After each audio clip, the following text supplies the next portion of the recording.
factor? Is it going to be a loud or a quiet cuteness factor, Jonas? Well, he's just had food, so normally now, apart from some purring and maybe some snoring, we should not be interrupted. Excellent. Let's see. So this coffee talk, Yep. this coffee talk is going to be not just two of us, it's going to be three of us with the cat. But basically today, normally I do these coffee talk where I'm, as you know, Jonas, but these one-on-ones are slightly more of an exception. Usually I just talk to myself, my inner parent, my inner child. Got really inspired by your transactional analysis video that you did from the conflict bootcamp. So I've been trying to put that in practice and talking to myself and saying my inner child is unhappy, my parent needs to listen to it and start really. But then today I thought, there's so much changes with what we've done with the satellite scan. We've added the AI, we've done the coaching, and it's updated now with some data. And I think I wanted to treat this a bit more like an unboxing of what we've together developed over the years. And so in the spirit of vulnerability, I'm going to be coached by you. I'm going to learn to shut up. It's going to be really hard, and you can interrupt me at any time. And I will be your technical show and tell things that you want me to, because I'm doing it from this streaming software, which is fancy. But you are the host, and I kind of, today, anybody joining us and who's never heard me do the coffee talks, it's just a very casual conversation that is honest and around the topics of personal development. And as a communication coach, I'm actually trying to learn how to be a better communicator in my own work, to try and not be the shoemaker with the worst shoes, if you like. So that's the idea. And Jonas is our star coach from France, who's actually also a therapist. And tonight he's done me the honor of actually taking some time off his normal roster of work and actually coaching me and helping me to figure out what I could do better around communication and the topics that I'm struggling with at the moment, like everybody else. So Jonas, welcome. Thank you for being. I'll hand over to you right now. Thank you. Well, thank you for having me. And yeah, I'm excited to actually put some of this into practice, and also hopefully help you to come up with something concrete as well, because that's often the problem with coaching and guiding services and supporting people, and being green for the people that know what being green is. There's often this notion that, well, okay, but in practice, how does this really significantly change my life? How does this make me better and feel better about what I'm experiencing? So that's my main intention for this session today. Helping you to hopefully come up with something concrete, and just have the pleasure of having an hour and a bit chat with you online. So to jump off at the level of process and content, we're going to be basing our conversation on the scan that you took of yourself. So that gave some data points for both you and I ahead of time to already have a think about this topic.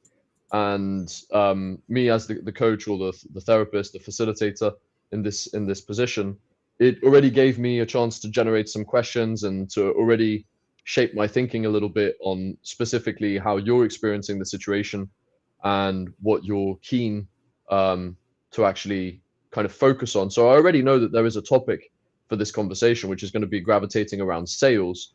And true to our core, we're going to be trying to help you to generate a micro habit, something highly tangible, easy to apply, related to those sales issues and friction points that you're experiencing. And my co-therapist is helping me here to remain relaxed in the process. Hi, Loki. So is he called Loki? Yeah, Loki, the mischievous. With a K, isn't that a very, very appropriate name for a black cat in a streaming session? Yes. His personality definitely matches the ancient scriptures about the mischievous god Loki. So yeah. It's you have to be careful what you name your animals. I believe there's some kind of self-fulfilling prophecy effect going on, but yeah, that's a topic for another stream maybe. To kick off at the level of process, anyone that's worked with us knows that we like check-ins and check-outs. Some say that we secretly wish we were working in airports, but since we worked in communication, we settled for just having check-ins and check-outs as much as possible. But there's a method to the madness. And before the check-in question, there's a little bit of framing generally required. So this is a bit different because we know each other and we're working with these at a level of assumption. But for those that don't necessarily know what this whole framing is about, could you please pull up the bullet points that you had around the psychological safety and all the different framing points, the assumptions before? Yeah. Let me Thank zoom you. So in a little could bit. you perfect. Since you're the master chef behind these, could you give us a quick breakdown of what they actually mean in practice? And let's So make yeah, sure that you've adhered to them as well, that you're going to be a good boy and play by the rules. that's the whole idea. So assumption of growth mindset means that I'm coming at this with the idea of personal development as well as doing stuff for the work that I'm working in. So it's like both and growth internally as well. Empowering me to thrive means that you're there as a tool to empower me. So like you're my toolbox of empowerment, if you like. Your focus on superpowers and blind spots in that order, generally to help my ego not get too triggered by focusing on the superpowers as well. That's why they're generated first in the slides. Psychological safety, that usually means that you give me the permission to not answer if I don't feel comfortable. If you ask me some prying, if you ask me 5 times while, I'll probably say stop at the third. And talking to think is because a lot of the conversations are in the Nordic cultures done in a very sort of I think before I talk, which gives a different pattern. So you're giving me permission to think out loud in the basis like dialogue is, and as a host or coach or facilitator, your interruptions are very welcome because it helps us keep track of time. So basically that's what your rules are. And then the red harvest thing was just because we press record for those who want. So in this case, we're obviously being recorded because it's now live in several channels. That's the basic rules that we use for the coaching. Thank you. So now that we've checked, well, that we've aligned at least on some of the how this conversation is going to happen, maybe now we can jump into the actual check-in itself. And I believe you also had some bullet points for that. So the check-in is basically, there was just the situations we're focusing on, the levels of focus and why I'm actually doing this. Yeah. So obviously maybe let's have a quick look at the level of focus, if you would, because it's interesting to break it down in that way to understand that we can talk about a topic with a different level of resolution, essentially at a different scale, if you will.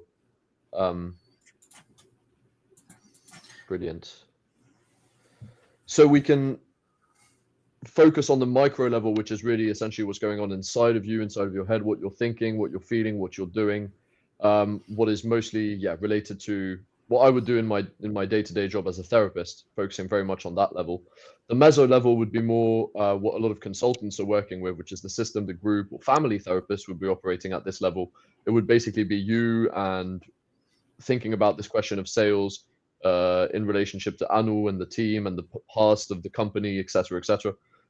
You would have the macro level, which would be just again the level just above, which might extend, for example, to your LinkedIn network, and that kind of scale. And the mundo level would be the meta level, where we could look at trends in sales worldwide, for example. That would be the mundo level. So, well, just off the bat, do you already instinctively have a level or a couple of levels that you're especially interested in discussing today, or do you feel that there's a blockage specifically at one of those levels? I think it's perhaps the mundo level, like actually the bigger, I think social media, the whole idea of how to be authentic and being into social media space, in the sales space, which is between the macro and the mundo level. I do a lot of work on the micro level. I'm constantly journaling, as you know. I got like so much introspective processes going on basically all the time that I think what would be more valuable is to help me get clarity on those 2 top levels with a focus on the external, like the sales and social media and marketing and those kind of public domain things. So you feel that the highest levels are the ones where you have the least amount of legwork and hours put in, and potentially the less awareness. Exactly. Yeah. Right. Okay. Well, this is where also my expertise will be limited to some degree at the mundo level and the macro level, because I'm not a social media specialist, I'm not an economist, and I'm not a sales specialist.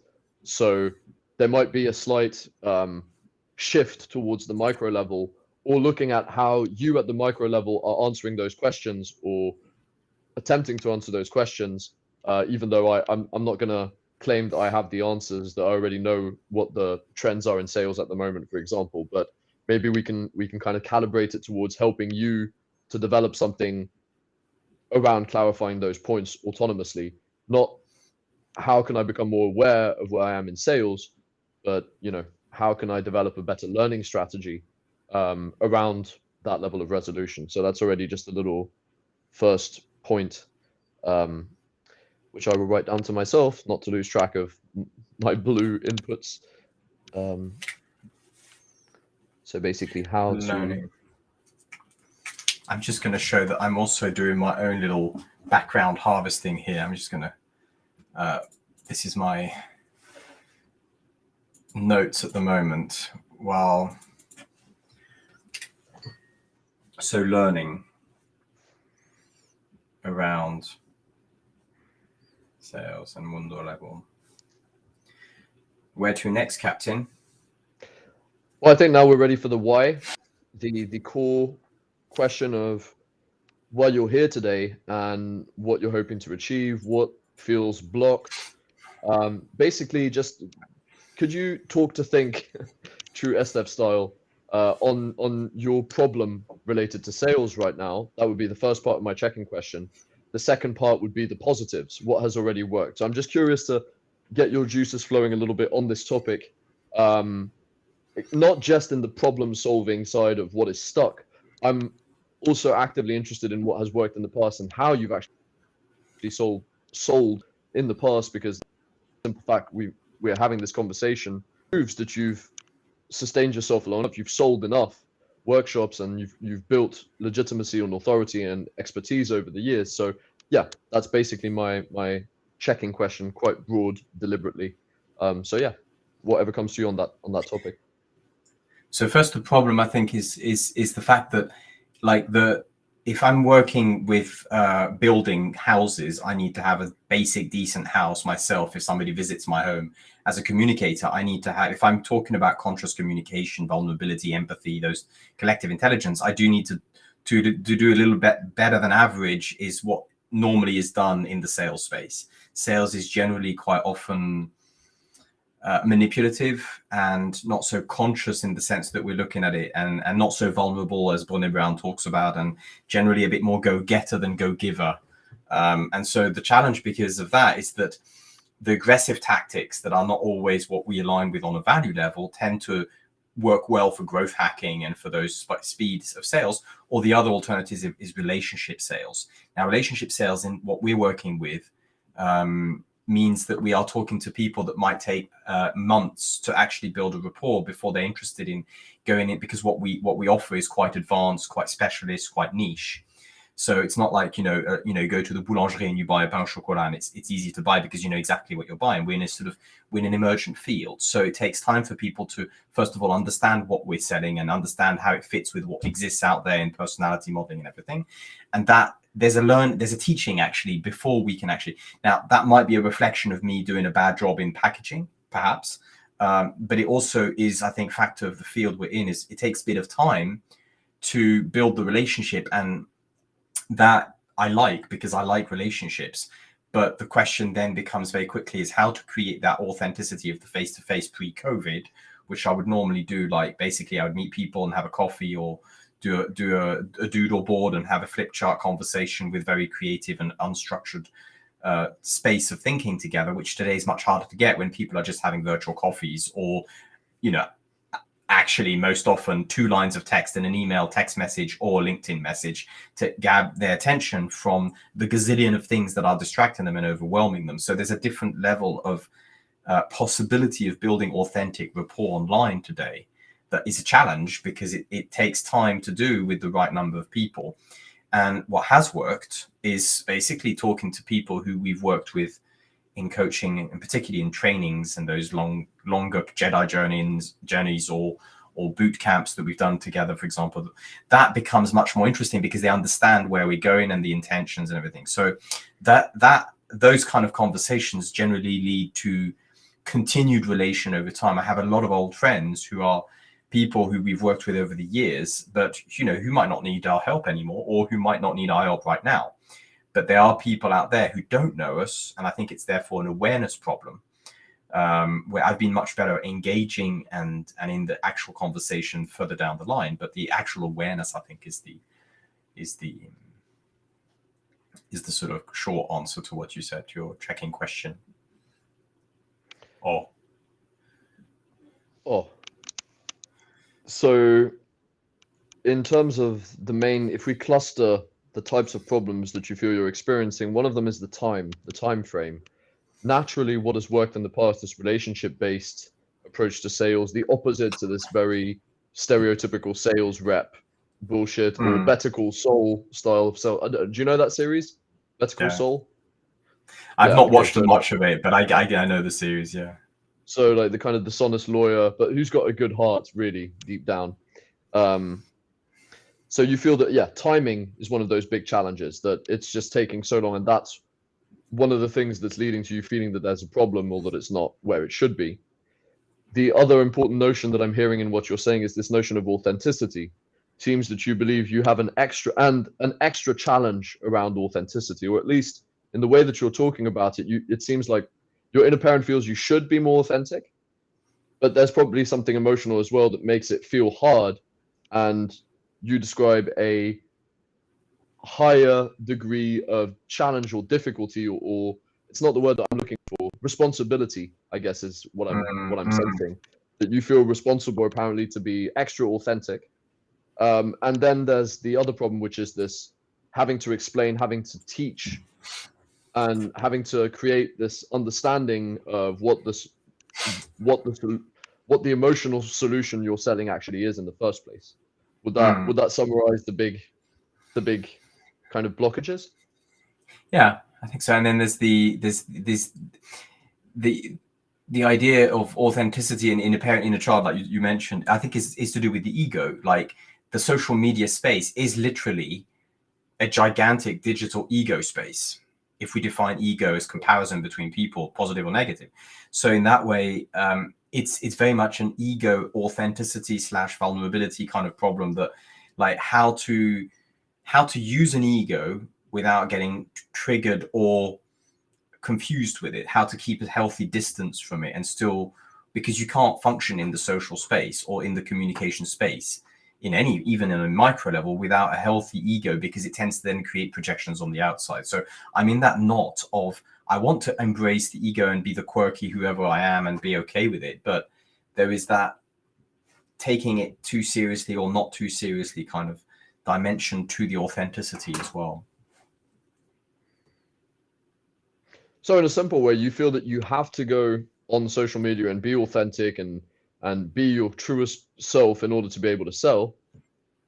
But there's something about that that's emotionally uncomfortable. There's something about that you're resisting, or that just doesn't feel rewarding or fun. I know because we've talked about this outside of this conversation, that there's something about social media that you don't feel resonates with you, or isn't necessarily something that appeals, that speaks to you in the same way. So how do you feel about social media? Like, what is your representation of this field, this space that you feel that you should and that you need to go into and be your truest, most authentic, vulnerable self?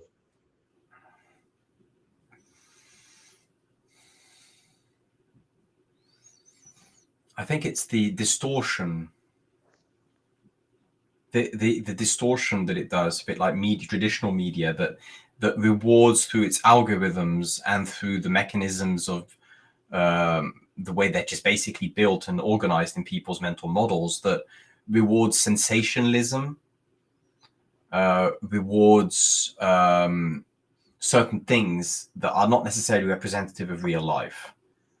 And I think that it's hard to be authentic when it's a video game, because I see social media like a gigantic video game that has its own rules, which are not necessarily the same as real life. For example, LinkedIn, how to actually get noticed might be very different than if you stand in the street in Marseille on a bench and start trying to get noticed in the street by hustling the crowd.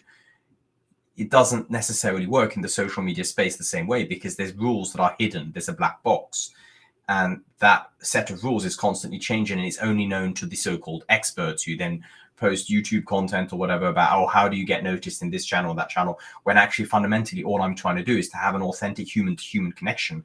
I feel that the social media is just getting in the way. It's like the Arab telephone we say in France. You know, you remember the metaphor we had when you talk one person, the next person distorts the message, and then the next one and it's very hard to get a true message between two when there's such a distortion in the middle. I see social media as very much a set of distortions, because it echo chambers not necessarily what is real, but what is sensational. And there's a lot of hidden assumptions that people don't check and give people trials of intention about. So it then becomes easy to misunderstand people when then the intentions are not checked, which is kind of what I'd like to bring into the social space, bring in more, psychological safety, basically. Does that make sense? That makes sense. The risk that you perceive is that by going into the social media space, being your most authentic self, your message will inevitably be distorted and you will attract some kind of negative attention, or you won't go notice because it's not sensationalist, it's not peddling a miracle solution and snake oil. And essentially that's creating some form of resistance that you don't feel like it's not actually happening, or not enough. Yeah, it's like this, it's the latter. It's like I feel like I have to be a good salesman, but even if I have a good product, I don't see social media as selling a good product because it's good. I see it because somebody's good at selling it. And I've seen a lot of things online that are very shite in terms of personal development. Yeah. And I know that what we've got is actually pretty efficient and pretty interesting. It's not the best in the world, perhaps, but there's probably lots of people out there doing amazing stuff. But essentially, I do know that, but it's not easy to package because it should be simplified into this like snake oil and frankly, people would rather have an external easy solution of do this one little thing than actually look in the mirror. And what I'm selling is personal growth, which means doing hard work, having the courage of looking in the mirror. And it's not easy to sell when people want quick fixes and something that works in 2 minutes, because it's too much effort to look at oneself. I'd rather look at the other people, the world, my job, my boss, my partner, and everybody else. So that's where I think it's hard. It's hard because we're going against the fundamental human issue, which is the fear of one's unknown, that inner black box that we all have as humans, which, as a therapist full well, is the challenge to get. People come to you not because they're curious. They come to you because they have a problem that they need to solve around a relationship, or to themselves, or to their partner, or somebody at work. So it's like that with me, but I'm kind of having to package it as a positive, when in fact a lot of people come. Often they actually come when they're in trouble. It's just hard to sell trouble. It's like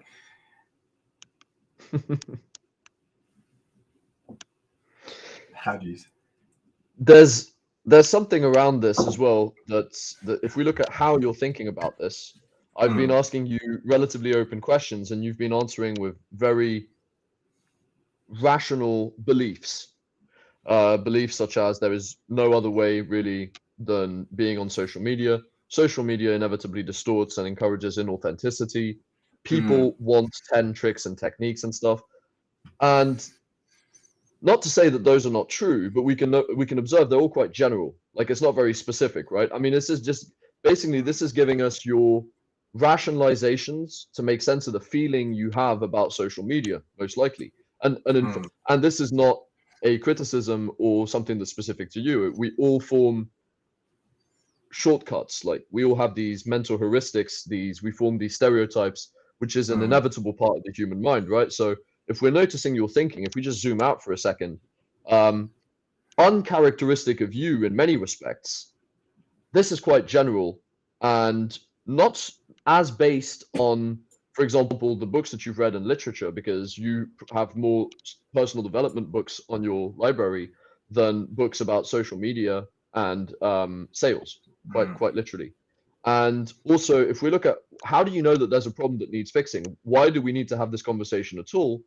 At the root of it is probably actually a negative feeling, a negative emotion, something that feels like frustration, feeling trapped, or feeling, I don't know, frustrated or sad or whatever it is. But I'm interested in now that we've looked at this intellectual level of belief and sense that you've built retroactively on this topic. Yeah, I'm interested in now really passing the mic to your inner kid, like the little Estève that's in there, that's like the inner parents telling it, you're gonna have to go on social media and you're gonna have to risk distortion. You're gonna have to risk people hating you and being aggressive with you and shouting at you over the internet because it's the right thing to do. We need to sell. So now, yeah, I'd like to pass the mic to that little inner Estève and ask him simply like, how does he feel? Like, what are all the things that he's feeling on this topic?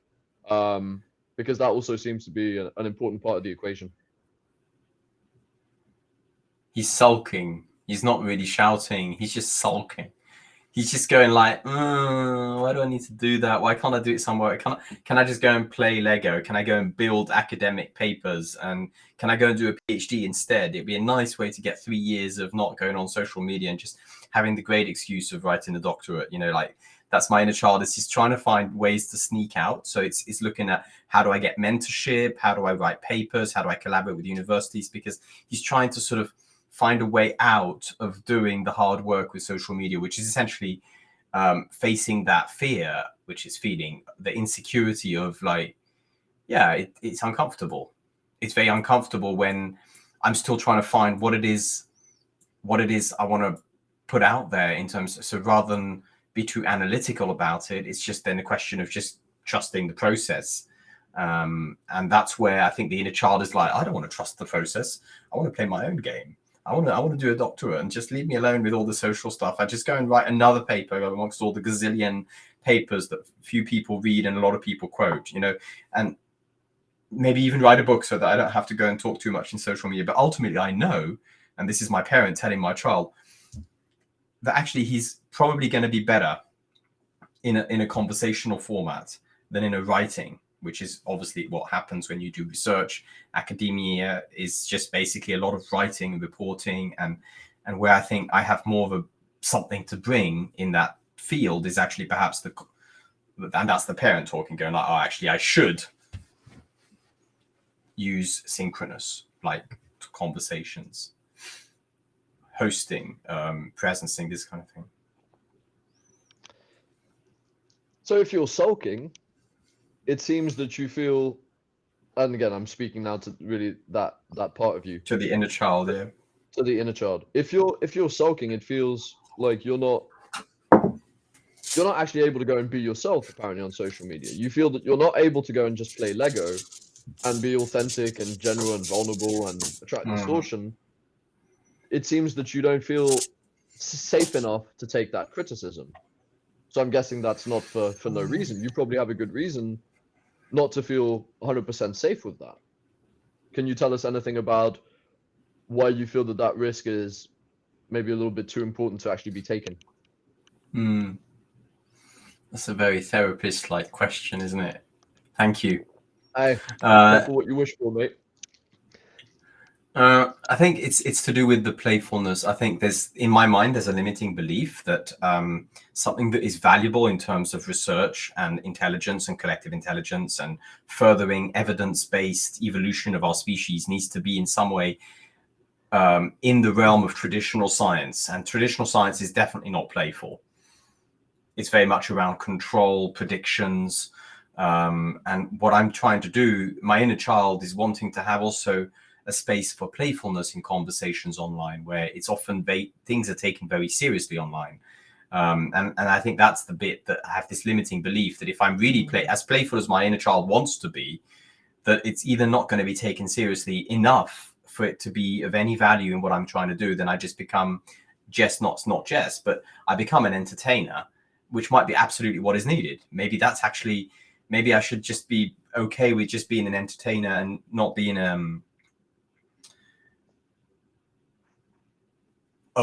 whatever else I'm trying to be, which I can't label at the moment. There can be a few different reasons why you would come up with that belief and that feeling. One is it's in theory. So you've like analyzed the world and you've come up with this assessment that chances are I'm not able to go and be playful online, and there's going to be too much of an error in interpretation. The format is wrong. That's not what people want. It's not going to serve me. I'm not going to come across as professional or credible or whatever. And so basically it's theory-based fear. In theory, based on the data that you have, not likely to happen. Or it could be experience based. It could be that in the past your playfulness has been interpreted in a way that's counterproductive or detrimental to whatever your actual need or intention was in that moment. Um, because like any person, you necessarily attract projections simply based on existing, right? Do nothing and you will still attract projections. And do something, you're even more likely to attract projections. Knowing you, um, having a multicultural background, having operated in different cultures with people from very different cultures, socioeconomic cultures. I'm not just making a distinction between countries of origin. I'm also making a distinction between socioeconomic class.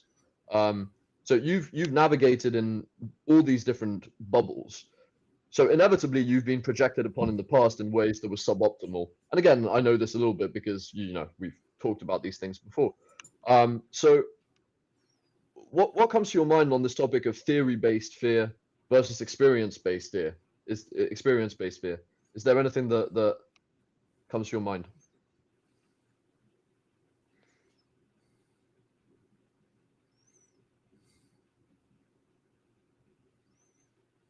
Well, in practice, the reason I've been in the last 2 weeks really optimistic is because I've been reading this book by Rutger Bregman, which has validated the actual question that you're kind of digging around, which is that have I got real evidence that people don't like or don't connect or don't or actively criticize what I do in the social space? No. Have I got evidence that I've not been able to build connection across any of those bubbles? No. I've actually been, if I look at the evidence, and this is where it's irrational, I've been able to build trust in places like Japanese households with people, even with an interpreter, in Africa with people who would be very in a different state of interaction with how I would approach the situation, and in European Parliament, or drug dealers in Holland. I mean, literally all those bubbles have managed to have actually very interesting conversations and connections in real life.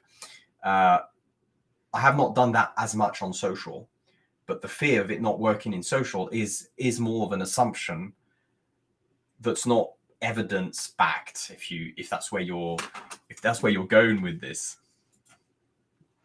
I was not going anywhere specific. I was just curious to see, is this a trauma-based response? Because I don't know, let's imagine you'd been bullied systematically as a kid in your family. Whenever you expressed enthusiasm, well, there might be some roots there. It could be that there's a cultural element to this, that in Finland, your enthusiasm might not be labeled in the same way, and that has kind of created a reticence to actually be enthusiastic. That's And definitely the case. Like, I think there has been a cultural effect of being in Finland versus having lived in France or England or other countries. It's definitely here. I've dampened my joy and my playfulness in the workspace a lot after, for the first few years, being labeled as too enthusiastic, a little bit too intense, a little bit too much for the Finnish culture. So I have put sort of like the volume on the blue down. I've put the blue in a bottle, if you like. So that's definitely been an adaptation. I've changed my personality over the last 10 years. And it's a choice. Personality can change, as you know, and I've changed mine as a conscious choice to be able to be more harmonious with the surrounding culture. And I think, yeah, that probably has an effect on it too. And this is where we see that in practice, it's probably a lot more nuanced and a lot more gray than it seems when we just look at it at face value. In practice, this is a multifactorial problem. There isn't one problem. There is an emotional feeling about a situation, a few pragmatic, logical things that are likely to actually contribute to this feeling. And there's the complex reality that is chaotic and that we want to simplify. I'm thinking now of the book Thinking Fast and Slow by Kahneman that illustrates those biases, fundamental biases in our thinking, like the what you see is all there is effect, all the ways. So that's why it's super important for us to take the time right now to unpack this in as much resolution as possible, to make sure that if we're fixing anything, if we are wanting to change anything, we're changing the right thing, because it might be that not that much actually needs to be changed. And now a little thought for Alan Watts and his philosophy and approach to life, very much this Taoist approach to things of why Mm, resist? Be like water, go in the direction of what works. Doesn't mean don't make an effort, doesn't mean be lazy, but why resist something that you cannot control or resist? So a little bit inspired by that philosophy as well. Um, that's why I'm looking for this nuance, this gray, it depends kind of level of conversation, because that's actually mm, where actual concrete action is going to be the most useful. But already what is mm, emerging is that we could frame this challenge as a parenting challenge for you internally. You have taught part of you, you have held back part of you, as you said, you bottled your blue to mm, avoid having a certain type of feedback from your environment. You've reinforced that because of this belief and this overthinking. And this is where journaling can actually pose a risk because you can actually trap yourself in a certain line mm, of thinking and convince yourself. You can create an echo chamber for yourself and really reinforce these beliefs and think that you're challenging them because you're journaling mm. about them a lot. So a little note on journaling not being a silver bullet and us not being able to be 100% self-sufficient when it comes to awareness. You don't know Yeah. what you don't know, and sometimes you need someone exterior to challenge your thinking and be like, really, how do you know that you know that? On a scale from 1 to 10, how plausible is that? So Yeah. to go back to the beginning of my idea, we could frame this challenge as a parenting challenge where your Mm, inner child is sulking, not believing that it can be itself, and not wanting to really bring its A game to the table. It's not being true to its nature of being enthusiastic and positive and mm, spontaneous. Um, and the parent is also getting more and more stressed out because, like, well, we need to sell, and this little fucker's not actually doing his job. So that's where I think there is some degree of internal blockage. So as a parent to you, I would pose this mm, question: um, How have you dealt with helping your actual kids to deal with their fears? Like from fear of the dark when they were kids to being afraid of the complexity of life, from all these little I'm afraid that people are going to say bad stuff at me at school. Like as a parent, like regardless if it's mm, your inner parent that you're dealing with, how have you solved that mm, problem in the past? mm. It's a good question. I should ask them. But I think from what I recall, I was cultivating the curiosity that they have to go and test things and confront themselves with it in a safe enough, but not too cushioned way. I think that's kind of like the short way of looking at it. Mm. So if we're true to your core, to your parenting style, I remember concrete examples of how you've dealt with this parenting challenge in the past. I remember you um, facilitating questions and conversations, namely with your son, where Mm, I think you were getting him, whether it was looking for a job or looking for universities or stuff like that. You would give him questions. You would get him to reflect on certain things. You would help him. You would challenge his thinking to make sure it was realistic, but you would always get him to be at the initiative of what was going on. You would give him control, and that's probably what made him feel safe enough to take that risk because your inner parent was a safety net that he could mm. always fall back on you. I'm guessing. I'm Can I speaking interrupt in his you? name. We just have a first here. You're talking about me, my internal parent parenting me, my parenting with my own children. You've kind of been on the receiving end a little bit of my learning how to parent when you were younger. And now we have my real parent, Michelle, is in the actual chat saying hi, Michelle, hi. So maybe my real parent has something to add to this.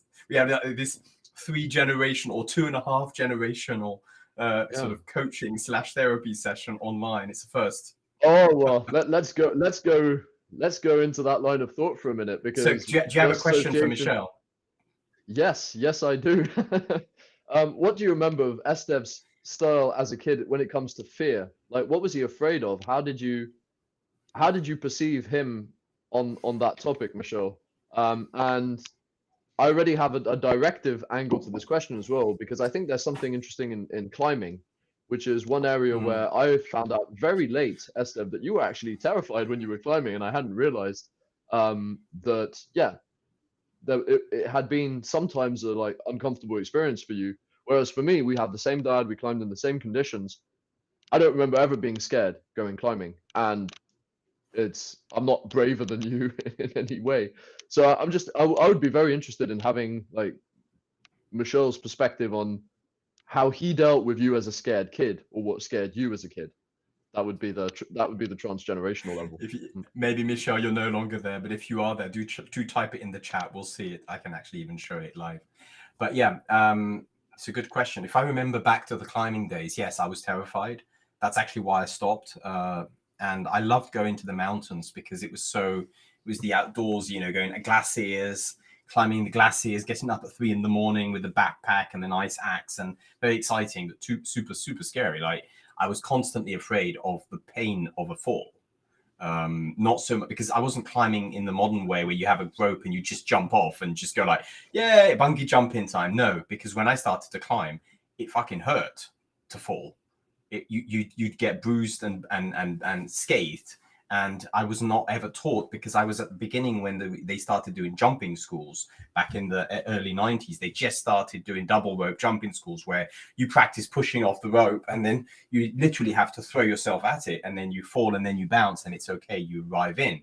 But I was still at the school where you try and hold on at all costs, which means that you can scrape yourself. So I had this very ambivalent approach to the rope, where the rope was obviously necessary. I lead climb less than I followed, but I did a lot of lead climbing below my level. So I would lead climb to 6A, but I could climb to 6C because I was constantly afraid of that fall effect. So some of my friends would just jump in and just go, I'm going to just practice jumping off, because they trusted the ropes.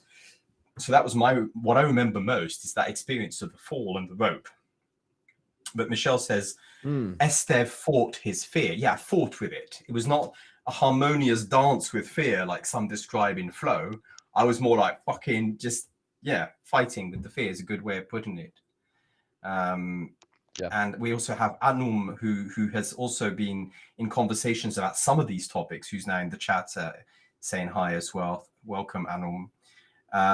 Yeah, so obviously I'm here doing this coaching session with Jonas, who's helping me be mirrored. But if anybody has anything that they notice, or patterns or things to share in the chat, I welcome all forms of observations, because it's like a gift at this level. But yeah, Michelle, I fought my fear for sure. Did it teach me how to deal with fear? Like, taught me that I can push myself, but it's at the moment doesn't necessarily make it feel easier to go through this sales challenge on communication, where I feel like there's too many people. So the equivalent of the rope is my authenticity. Like, the rope for me is as long as I can be authentic, doesn't matter what people think. But if I start to be inauthentic, non-congruent, or I lack integrity, which is why I asked you to be my integrity coach last Christmas, you know, because of that, it's like a rope that helps me feel okay with my ego and go like, yeah, this happened, but I'm okay. I'm aligned with myself. I have my ikigai in check. My values are aligned. I can be at peace with myself, even if people think I'm an ass. Basically, that's the rope in the sales space. I'd now be interested in framing this a little bit differently. Let's move away from just fear as a label. Let's look at the experience of choosing to make yourself uncomfortable, because this is essentially the challenge. I'm something scares me. It's probably a good idea for me to do it. I understand that I have limiting beliefs around this. So I have to go into the cold water. And again, this is interesting from the perspective of, you have dealt with similar challenges before. You've even developed a taste for them. So I think anyone that knows you well enough might have heard about your ice swimming adventures, and hear the enthusiasm in your voice when you talk about the thrill that you get from going and swimming in the lakes and sea of Finland in the winter, which to me is still absolutely insane. So again, you've done this in the past, and you've even managed to develop a taste for it. So what do you understand about this experience of ice swimming, that in that case your inner kid is not only terrified and sulking about this experience, but is actually really enjoying talking about it, and feeling proud, and just enjoying those moments where he does manage to throw himself into the ice water and live to tell the tale?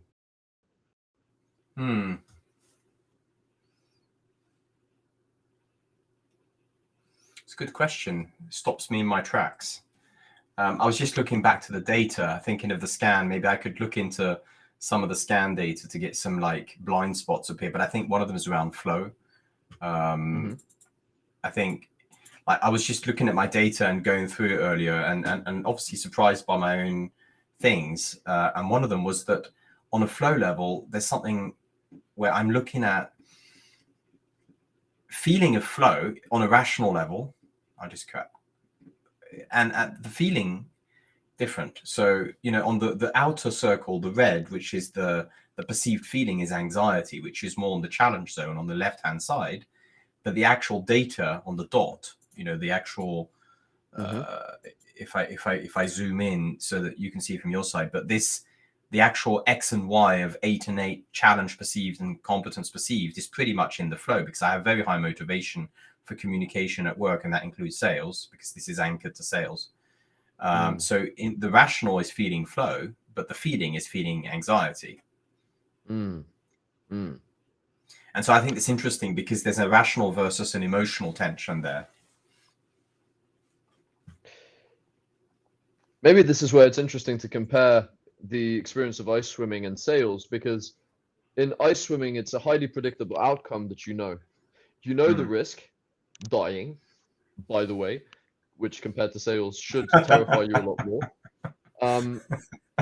But the experience of sales is a lot more nebulous. You've got a theoretical understanding, you're thinking about it, you're imagining all these scenarios in which potentially you're being vulnerable and people are censoring you and canceling you on the internet. And I'm just wondering if maybe it's related to that predictability and uncertainty and lack of clarity around what actually that social media looks like, what that ice swimming, because again, ice swimming straightforward. You go there, take off your clothes, do breathing techniques and exercises, go in, not die, and then come out. Whereas the process of sales is a lot less straightforward. So this is where this analogy, reasoning through analogy, is obviously limited, but we can still potentially get a sense of what is blocking you related to those sales. And flow is probably related to it in the sense that you manage to hack your flow in a lot of different ways. Like even in tasks that are not necessarily rewarding in the past, you generally have found ways, some positive and some less positive, to generate some flow artificially, right? Sometimes you might procrastinate and get flow from panic.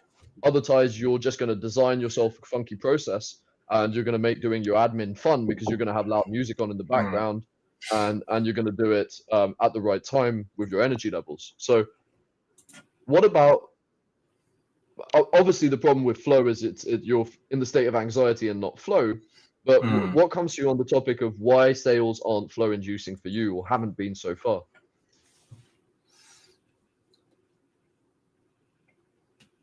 I think it's one of those old definitions of work. You remember the one that we had in the toilet a few years ago? It's like, work is not work unless you wish you were doing something else. Which I think is a shit definition of work, by the way. It doesn't build into the definition the possibility of flow inducing in work. But I think partly hold on to that belief that there's a part of me that thinks that sales isn't the real work, and that it's kind of the reverse of that. I don't know if I'm just talking to think here, but like if I have 8 hours in a day, which is rarely the case, by the way, I tend to spend more like 10, 12 a day. But if I were to say I have a normal work day of 8 hours, if I were to spend 6 of those 8 hours doing so-called sales, I feel like I'm not giving my gift. I'm not doing the world a favor. It's like running on diesel engine instead of renewable energy. I feel like I'm being unsustainable. Is that the world needs more of what I'm building, what I'm doing in the actual work. So for example, if I were to spend 1 hour a week selling and the rest of the hours doing the coaching, the training, the conversation, the presencing, the deep co-creative conversations that I know are pretty magical for the participants when we host them well, and that there is transformation happening in conflict boot camps, for example. Spending time doing that, I feel like I'm giving my gift there. Whereas in sales, I feel like I'm doing it to be able to give my gift. And it feels like I'm being, with this whole perhaps echo of the sustainability, the urgency around the world we need to all grow up, basically. We all need to evolve. I feel like, is it mature enough? There's maybe the parent judging, going like, are you being mature enough if you're spending all your time doing sales and not enough time actually giving your gift? Is it like, are you wasting your time? Are you just giving the wrong? So that's why I've been experimenting with doing, basically just going out there and hosting conversations as part of the networking for sales. And that's worked really well. It's been really rewarding and it's been very interesting. And also, I think being able to give the gift, so that has worked, evidence-based again. Yeah.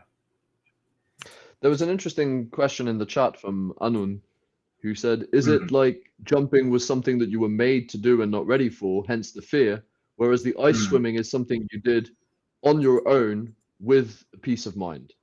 So I think that's an interesting question. It raises the question of perceived control and necessity, because you don't need to go ice swimming. Nothing bad is going to happen as a consequence of you not going ice swimming. Or maybe in the long run, you might perceive like, oh, my mental fortitude is going to be diminished, or I might not get the health benefits. Whereas if you don't if you don't sell, what happens? So what comes to you in terms of that? What are the external constraints? What are the pressures related to sales? Like, because there also might be that's a it. legitimate That's reason. it. Yeah. The consequence, because like if I don't go ice swimming, as you said, yes, nothing bad happens. I might just get less energy in the day and less focus. But if I don't sell in this day and age, when it's like the market economy as it is, there is a real thing that means that I might then change jobs, change activity, and have even less of a chance. But again, that's a limiting belief right there, because who's to say that maybe what I have to offer is better to be put in a place where I'm no longer selling and therefore working under a large account of some kind, and maybe that's where the tide is flowing anyway, in which case I can just let my child be as anxious as it wants and just surf into that comfortable, I don't have to sell. But I think it's a cop out, and I think actually the fear is that then it's even harder for me to be, because I've worked in many companies, I've done 33 jobs.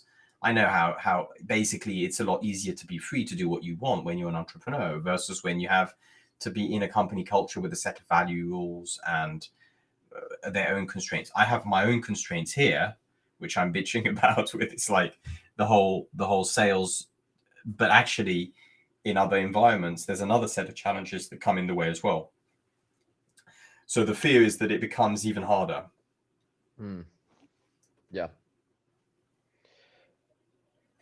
And I think this is where let's go to the meta level. Let's go full philosophical on this question right there. Michelle's going to like that. Part of you apparently is still resisting the fact that there are some things that it doesn't get to decide, and that it's going to have to do stuff that it doesn't 100% want to do.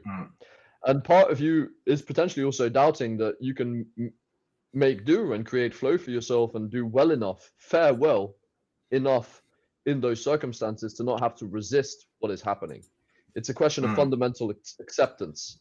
It seems that emotionally you are not able, and I can understand on a personal level, you are not able to fully embrace the risk of failure from having gone like on into that vulnerability in social media. It would be like in climbing, you are leading, but you're not 100% comfortable with the possibility of falling, and then either you're climbing above it's not your style of climb, or it's a grade too tough, or whatever it is, or the conditions are bad, or you're tired. But how could you possibly even not feel anxiety? Not even flow. We're just talking about at least control, or just like some degree of tension. How could you not feel anxiety if you don't accept that it's safe to fall? And there is probably some conscious work to do as well, not just in your journaling. And now we're starting to veer towards some more like concrete points. In your journaling, I think it would be beneficial not just to clarify the nature of the blockage and your emotional landscape around this topic, but also to really give yourself some counter propaganda of, in practice, let's dream up all these different scenarios that are quite likely actually. What if you had a job where you no longer needed to sell and you could just do the part that you enjoy without having as much responsibility? I'm sure your inner kid could even get behind that. That might even be like, oh, failing doesn't seem so bad. Let's make sure it doesn't sound too good and that you self-sabotage. But you might need to diversify your thinking and actually give yourself more options when it comes to what would happen if it doesn't work? And that would actually constitute the second rope, because to go back to your climbing example of earlier on, the jump schools had a double rope. Why do we double rope when we're doing jump schools? Is because there is always that possibility that you're putting a huge amount of strain on the ropes, and you're basically pushing them to their limit. So you double them. You make sure that you've got two, so that really the chance of you actually hurting yourself are extremely reduced.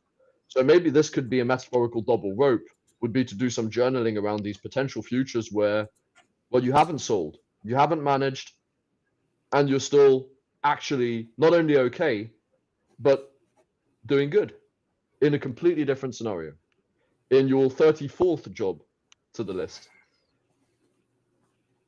This is at the level of cognitive training and counterbalancing some biases. But to bring in some more of the data from the scan right now, I'd be really interested if you could pull up the slide related to actually the intentions, alignment. Like I'm interested in the question of alignment of your sales habits or the sales habit with some of your core, basically, beliefs and core intentions.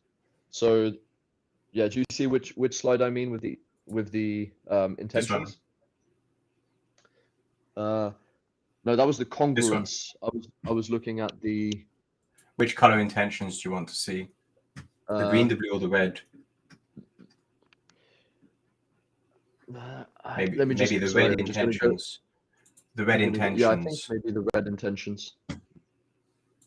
Because ultimately the sales bit is the red, right? The green I have pretty high scores on its practice stuff. The blue is about also, being pragmatic, and ego is there, and the whole responsibilities. And the red is about where the whole action and sales and influence is. So on this one, I can zoom into one of the datas, but the pattern is obviously quite clear that the lowest is the taking over, which probably, if I were to get Anu to do this in a meeting, she might disagree with that score. She might just go like, I take over more than I'm aware of.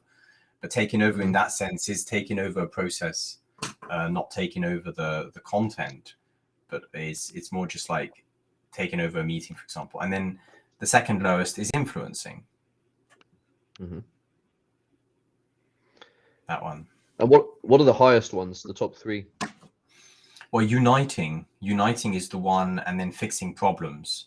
I mean, as an ergonomist, that's been my job, right? So helping people to come together across disciplines and find solutions to complex problems has been my bread and butter for years. So naturally, that's where I feel very comfortable, is uniting people, for example, a design team, a dev team, or a multidisciplinary innovation team in a strategic corporate setting, those kind of things. I've done so many of those kind of strategic creative workshops, hosting them, stewarding them, harvesting them, participating in them, designing them, and uniting, I think, is therefore, getting people rallied around a common thing. And I think right now, that's exactly where I would love to see. That's where I'm kind of experimenting. I'm gathering people. There's like this online meetings that we're having at the moment with a bunch of friends called Uniting the Tribes. There's people in Switzerland, there's people in Sweden, people in Brazil. There's a gathering of sort of global thinkers, people who are not looking just at their own survival, but who are looking to help thrive the world, growing humanity's capacity to face the challenges of today. Uniting those people is where I get my inner child unleashed, really excited and really optimistic and enthusiastic. So let's now link this idea back to this metaphorical problem of how might we get your inner child to feel some degree of enthusiasm and to feel safe enough to actually go and play in that public space and do what you believe is the most likely to succeed and take that risk. I think those are very interesting creative constraints when it comes to developing your sales strategy and our micro habit that we're working on today. So I don't know if you agree, Estève, but I think we're coming to this kind of like slightly convergent part of the conversation. We've had this middle chaos where we've been pulling all these threads, we've been twisting and turning things in every direction, and we're now getting a clearer picture that this is essentially an ego challenge. It's a fear challenge. It is an internal parenting challenge for yourself, and therefore the micro habits in your day-to-day life should be aimed at addressing that issue. So it's not directly you need to go out now and study sales trends, you need to go and learn about algorithms and social media necessarily. That's not the biggest blockage in this equation. So those seem like very interesting bargaining chips when it comes to, let's make sure the inner kid is on board with this. It should be mostly about uniting people. It should be about being true to your core. Could we have a quick scan over the blue intentions that you have? Because another thing that's blue emerging from this intentions, conversation, because another thing that's emerging from this conversation, I think, is that it's very much about strengthening your blue. And if it's about focusing on any of these three colors, it's probably something related to blue. So again, same idea. Let's try and really understand what your inner kid cares about, and to move away from only thinking in terms of inner kid, we could think in terms of intrinsic motivation. We could talk in terms of fundamental things that relate back to your identity, ways that you want to see yourself, your ideal self. All of these things. It's not obviously ideal child is a simplification, but it's very useful for argument's sake. But let's go digging on some of those intrinsic values, core motivations, and intentions, because I think that'll help us to then start laying down some bricks for that actual micro habit. Well, you know what just happened is that I automatically noticed the bias I have. Like when I'm coaching somebody, I always start with the positives. With myself, I started with the negatives. So I started with my low. So when I look at my data, I looked at the lows. Whereas if I would unpack it for you, coaching you, I would look at the highs. Isn't that interesting? And it's exactly what this low intention is philautia. Philautia, self-compassion is low. And it's just exactly proved by the behavior I just had by looking at my data as the low scores and the learning. Maybe learning, this is one maybe even surprises me that I get such a low score on learning, but learning as opposed to curiosity. Learning is blue, curiosity is green. So in that sense, learning is about learning because of what I want versus curiosity, which is where I'm open just to what happens, what's out there that I don't yet know, the unknown. Whereas the learning is more scientific investigation, where you learn because you've got an agenda, a hypothesis, and I think that's perhaps a reflection of the fact that I would like to learn more on a blue agenda rather than just learn what people are talking about. I would like to learn more about the human-to-human interactions of the periodic table. You know, the whole thing that we've been researching for years. I have a specific need to learn more around, you know, this whole periodic table. Like, I'd like to understand good examples of really great people out there doing stuff on the front lines of change around each of those little blocks. That's blue learning. Curiosity would be, I just figure out what happens, learn because I'm just receiving what's coming from out there. I think that's why I have such a 3 low score here, is that it's just saying that I want to be more focused on what I want to learn rather than what the others are bringing to the table. That's what the 3 is on learning here. But then on the high scores, I think I was rereading some of the old foundation textbooks of my university days on ergonomics, which is the study of human to work, basically, including machines, tools, and other humans. And one of the key pillars of ergonomics is pragmatism. It's like what it's not what I think works. It's not what theoretically works. It's not what I speculate works. It's what actually works.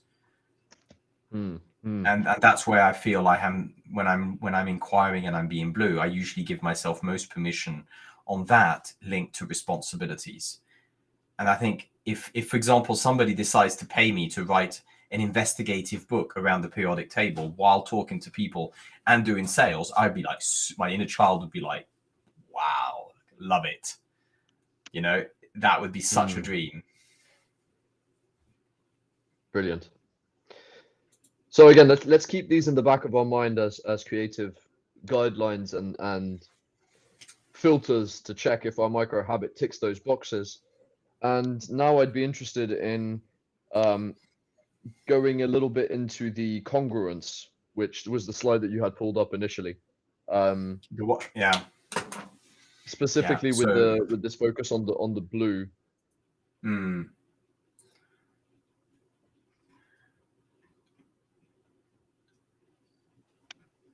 So in terms of congruence, I think it was the non-verbals that were the most growth area, if you like.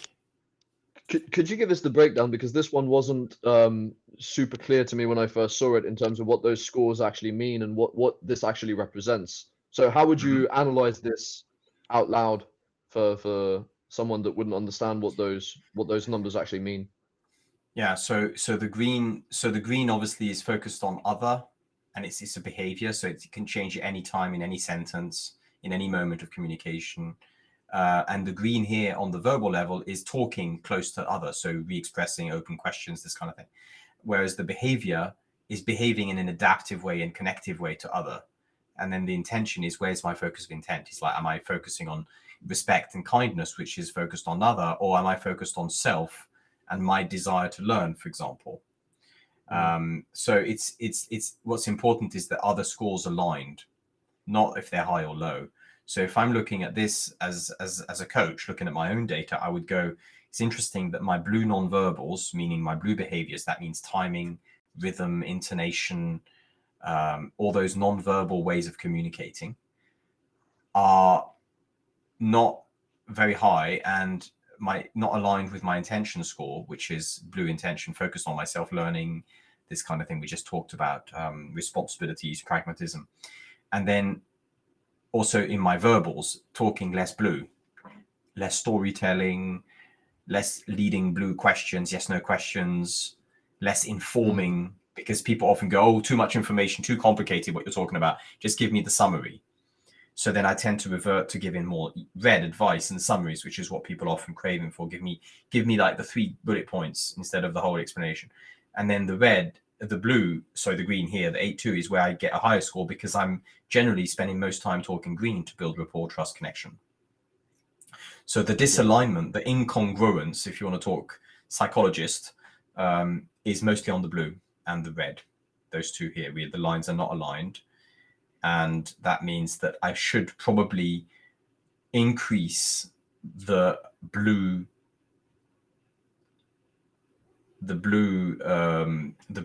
nonverbals. So blue rhythm, blue timing, blue intonation, blue silence, even like blue silence.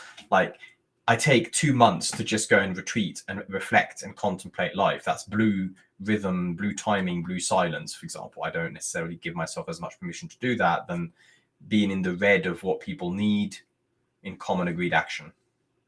Mm. Mm. I'm noticing a potential risk as well here, based on this mode of operation and way that you function when it comes to these basic patterns of behavior. Is right now your challenge is essentially a blue challenge. Well, it's a red challenge to sell. For that, you need that blue. You need to actually, as you said, you need to teach people about why they would benefit from actually buying your products and services. You're having to explain to them what the problem is that you're solving for them. And so that's a blue challenge. And your natural inclinations are likely to lead you to try and use too much green. And if we relate this back to how you're thinking about this challenge, you're imagining this vast, critical, judgmental, distorting audience. They're behind their computer screens, lazy. They're like, nah, now give me 5 tricks and tips. Cynical, and just basically, like, overall just already not impressed. Like, the hot girl in high school that all the guys are chasing, she's heard it all already. She's like, oh, what are you possibly going to tell me that could ever convince me to give you any attention? Yeah. And so you're likely to, if you listen to your fear and avoid the actual challenge of just jumping into the cold water and actually try and see, you're likely to try and people please, and you're likely to try and over adapt your strategy and your sales efforts to that perceived audience as a way to reduce, as a precaution, basically, as a way to reduce that risk. So, and I know for a fact that you've done this to a degree of, you're gonna really analyze, you're gonna think, you're gonna have conversations, you're gonna think about, like, oh, what could the greenest format be for these live streams? How can I give them value? What do people want, not want? Instead of prioritizing being as clear and as authentic as possible, but based on what you want. And I think that's where there's this disconnect. If you want curiosity and you want that experience of uniting people, fixing problems, and doing so in a playful way, that should be the priority. It's actually the opposite challenge to what most people have in our trainings, which is learning to be green in the first place and do more green. Maybe for your own good, you need to reduce the level of green a little bit, make it less about other people's perspective, make it less about your perception of other people's needs, wants, desires, and stuff, because the mental audience that you have in mind is just basically one big stereotype about people on the internet. And it's inevitable to do so because you can't personalize everyone when you're doing a stream. But we could do it at the level of this conversation. If you look right now at the people in the chat, that you can personalize, that you could be green to. Those people you could deliberately adapt to. For example, like we did when we include the comments into the conversation, because it makes sense. That's at a human scale. But yeah, I think that there's just this risk that I wanted to mirror back to you, that no, like really, it's also about deliberately being less green. It's not just about being more blue. Yeah, that's probably going to be useful as well in light of everything we've said.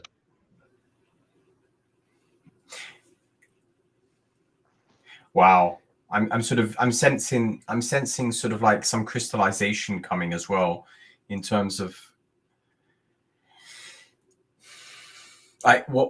go on. I won't take over. I'll let you host this. No, go ahead. Go ahead. That's generally where the magic happens.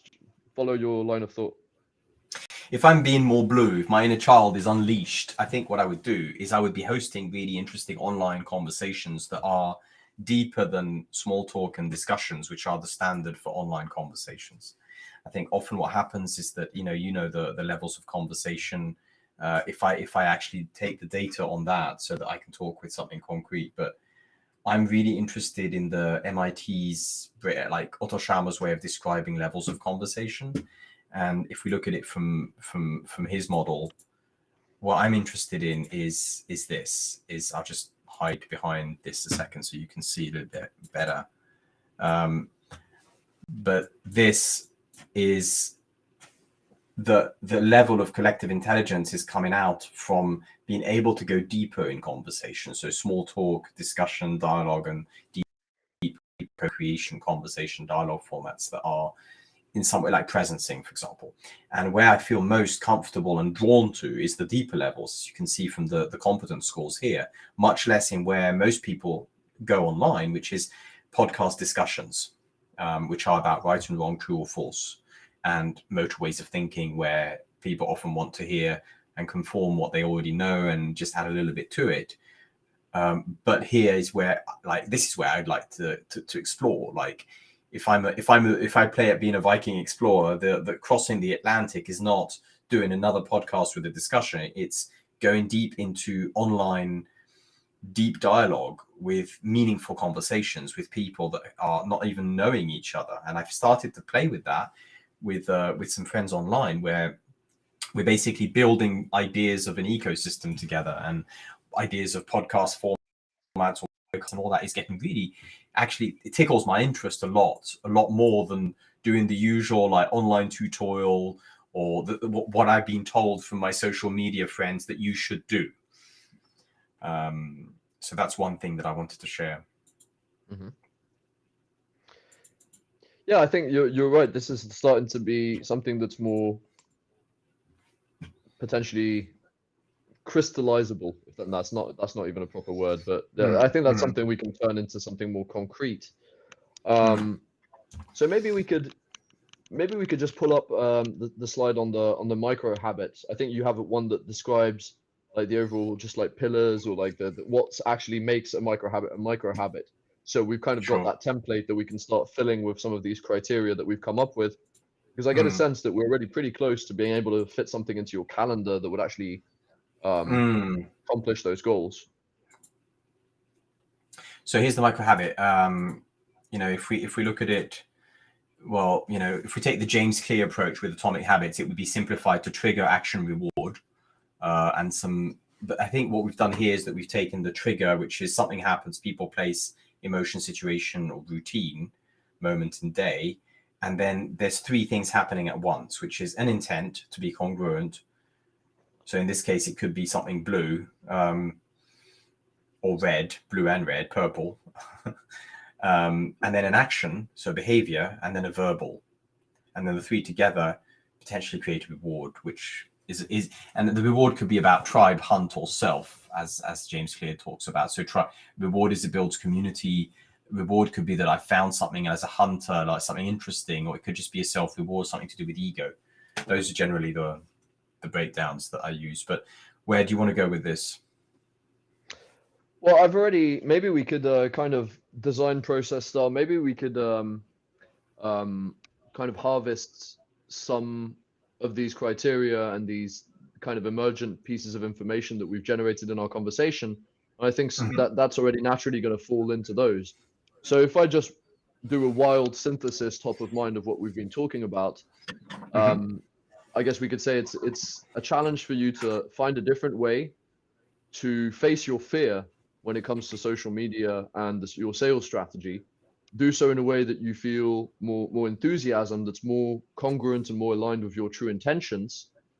In practice, that means probably making it a little bit more about you and what you want to say and what you would enjoy, and making it less about what other people are going to think and see and want. And it's probably going to be something related to conversation as well. It's relating this back now to your superpowers. So talking about the difficult topics, synthesizing and having that meta level of conversation. So already you, I think, came up with something that pretty much encapsulates all of those aspects, which is hosting interesting conversations online with people that are eager to talk about these topics. And that would match the tick box of vulnerability. It would match the tick box of your intentions. And we could also add another element onto this. And I'm sorry, I'm just going to have to grab a cable because my tablet is going to die soon. Here we go. There is this notion that what has worked in the past is working with people that you already know, working with people who have been part of your training, advocates, basically people who you don't need to explain, for example, what green, blue, red is to. So that might be another thing in terms of who people that you've already worked with, people like restricted to your LinkedIn contacts, for example. It makes it a lot more manageable than making it about I have to talk to people on the internet, which is, I mean, I don't want to do that. It sounds terrifying. Who wants to talk to people? A person I can handle, a group of people, like people with a face, yeah, but a faceless crowd. No one likes a faceless crowd. But if you're on stage, then it's much less intimidating. But yeah, I think there's probably some building blocks. So I don't know, in terms of process, do you want to harvest this for yourself, since this is your micro habit? Would you like me to do some degree of harvesting apart from verbally? What would help you the most? I think helping me crystallize, helping that to be crystallized, because I journal a lot and I tend to resass and echo chamber myself. So what I've noted here is, but I'm really curious. I think you could share me your hand notes if we take time to do, even after having dinner if you want, but just to sort of give me your view of that. Because if I take mine, I'm taking the red intention mixed with blue intention, me, red, uniting. I think one element that's coming out as a title perhaps is uniting. I get this weird chills when I think of uniting the tribes. And I don't mean tribalism. I mean the tribes of conscious leaders, coaches, people out there who are working their own silos and ecosystems and bubbles, whether they're entrepreneurs or anybody else working, but who is trying to sort of feel that there is other people like them working on those very difficult topics, uniting those tribes, those bubbles. That could be the title. That's my working title for it. And I think the micro habit could be around the journaling to myself, the story I tell myself, like Brené Brown talks about the story you tell. What's the story you tell yourself? Like focusing, as you're invited to do on the micro level, on what's the story I tell myself before focusing so much on what is being told outside. It's just clarifying perhaps that's what I'm getting. But what's your crystallization of that? At the how level, I think your inner kid needs to be given more control. There are two psychological objectives: reducing the perceived danger, which is what is getting in the way of flow. It's the consequence of not managing. So if some journaling is going to happen, I think it's about removing some degree of catastrophization. I think Mm-hmm. that's how. Yeah, catastrophisation. It's this Mm-hmm. this effect of making everything into a catastrophe.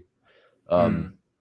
My brain is not managing to find the proper pronunciation for that in English right now. But so as I said earlier on, Yeah. writing counter propaganda to yourself, generating in practice, what would that be likely to look like? How else could I enjoy having flow and all these different things? That would be one. I think the other thing, yeah, is really giving that control and giving the enthusiasm back as a key component. That blue, red Mm. intention as a main engine for your actual actions.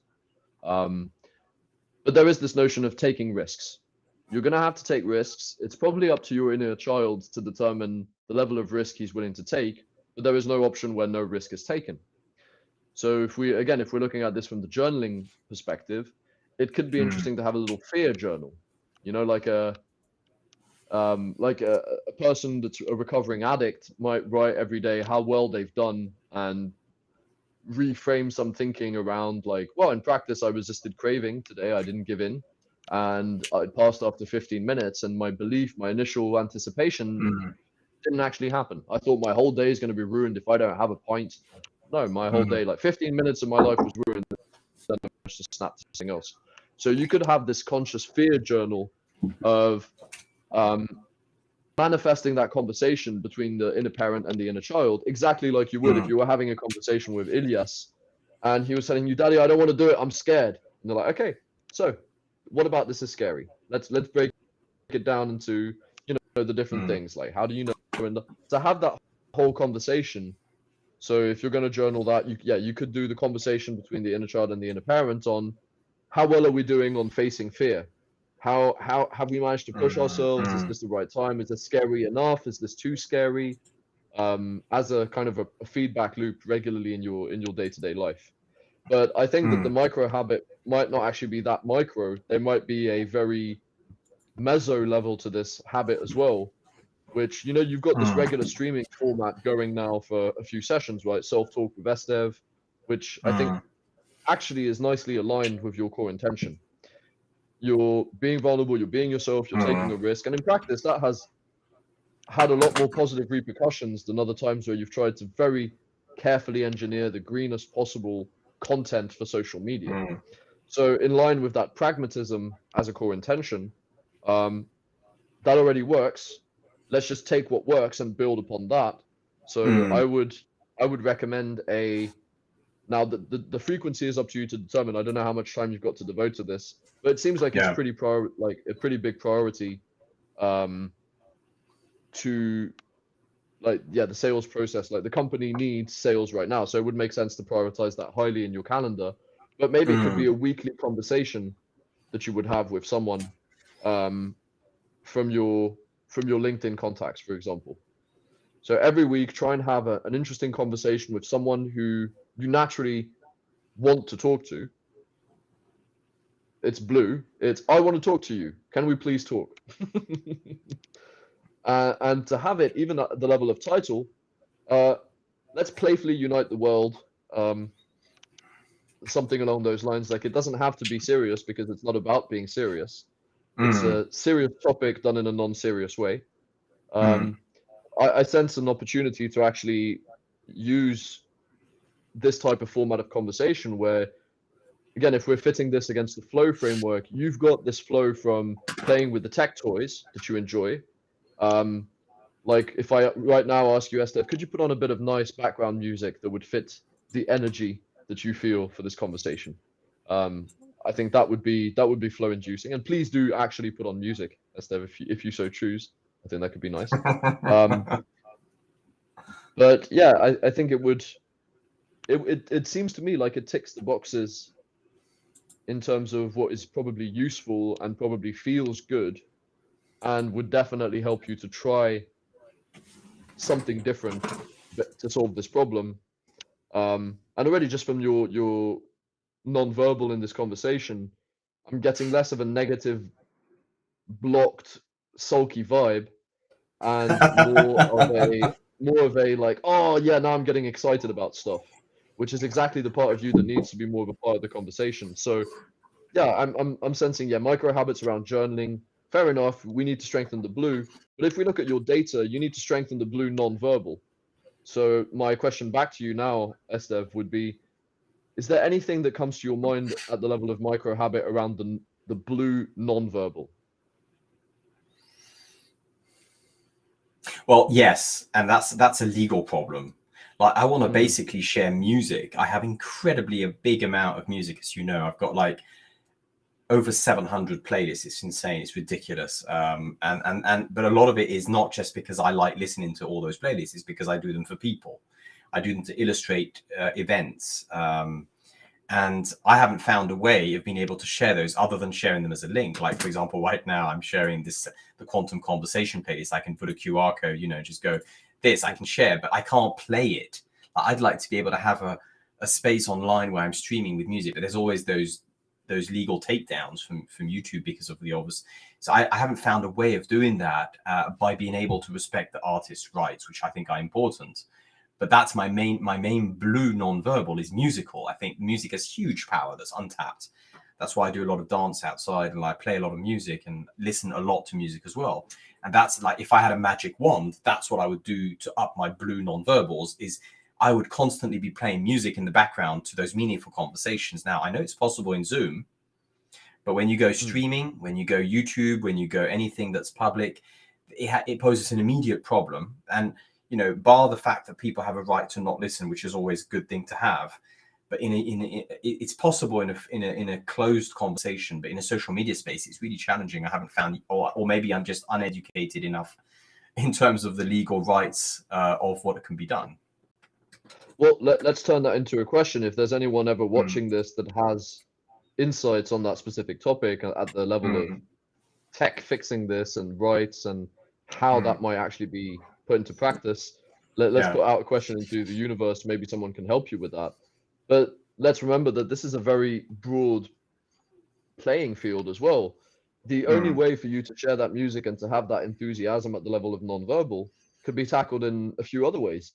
You could, every single time that mm. you're contacting someone in the sales process, um, you could try and like get a sense of their musical taste and create a small playlist for them because you do that anyway. You love sharing and making playlists for people. It could be that when you're inviting someone for one of those online streams, you ask them to send in 3 songs and you send them 3 songs, and it gives Mm. you, it's part of the segment is the music sharing segment. Like, we remember when we used to have our regular brotherhood sessions where we would put on a song, I'd put on a song, you put on a song, and we talk about why we like that song or why it made Yeah, us think yeah. of this or that. You could have a small section as part of your show. Mm, Um, but there are a lot of different ways that you can actually do that in mm, practice. You have to be mm. very mindful of those restricting, limiting beliefs that end up making you believe that, oh, well, I don't have the immediate solution for this. That means I can't play. No, you can play with Exactly. nonverbal, and this is just one. This is the just the music element. Could you maybe pull back the slide on your blue nonverbal? Wasn't there not an insight in Uh, the scan? the details of the nonverbal. Yeah. Well, there's two. Let me show you the first summary one, which is the overall nonverbals, which then is this with a clear sort of overall blue nonverbal is obviously expressivity versus hosting and presencing. And then this is the breakdown where by default, what is missing is blue, silence, and intonation. And by intonation, I think of music a lot, not just my intonation when I talk, but for me, that's why there's a musical note showing that particular nonverbal is that it's incredible the power that music has in creating an ambience, birds in the background. So what I do is I do actually a lot. Those who do coaching with me know that I sometimes record audios with music in the background. That's fine. No digital takedowns there because it's private messaging. And I've loved doing those. But intonation and silence are the two blue lacking ones.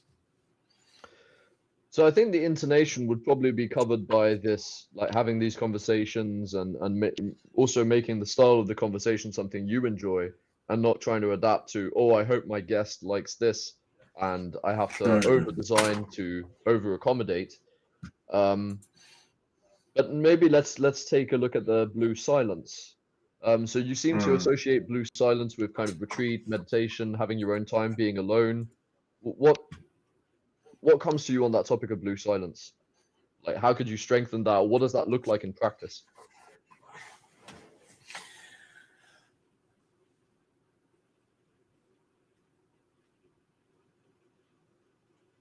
I think it's about listening to oneself, hosting oneself. Blue silence is not just the silence, the green silence, which is when you're quiet to listen, quiet to understand.